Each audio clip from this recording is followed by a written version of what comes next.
Oke, jadi di video kali ini ya, gua bakal bahas perbedaan antara orang kaya itu mengelola uang dan orang miskin yang mengelola uang. Dan gua ngomong di sini itu bukan cuman sebagai orang yang baru ya di dunia keuangan, di dunia investasi, tapi gua udah malang melintang ya. Gua udah lihat banyak berbagai macam industri.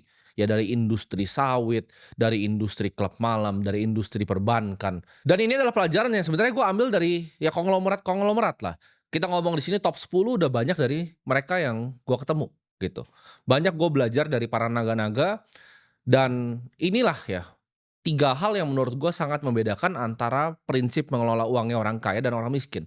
Supaya dari sini, dari pengalaman gue pribadi dan pengalaman-pengalaman para konglo ini kalian bisa belajar.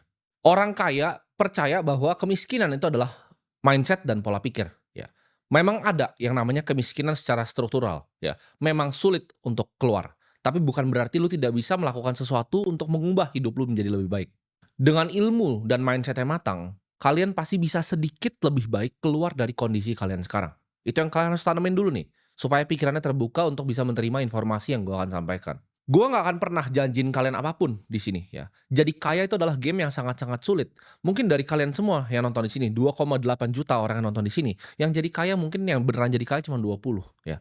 Tapi gue percaya kalau kalian fokus, kalian disiplin, kalian dengerin apa kata-kata yang keluar dari mulut gue, hidup kalian akan sedikit lebih baik, ya.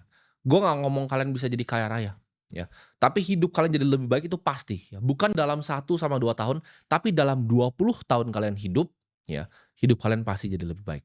Nah, ini perbedaan yang paling fundamental pertama, ya, dari orang kaya dan juga orang miskin, ya. Karena gue juga punya kenalan orang yang miskin, gitu loh. Yang kerja sama gue ada yang masih golongannya miskin. Jadi gue suka sama ngobrol gitu, gue survei, kadang gue biasa ngobrol sama satpam juga, kadang gue ngobrol dengan konglomerat. Ya, ini perbedaan yang paling fundamental menurut gue. Orang kaya itu investasi, orang miskin tuh fokusnya konsumsi. Jadi fokus tujuan hidup dari uangnya itu udah berbeda. Orang miskin tuh fokus ya kan dia kerja, ya kan dapat gaji, bayar cicilan, bayar tagihan. Habis itu sisanya apa?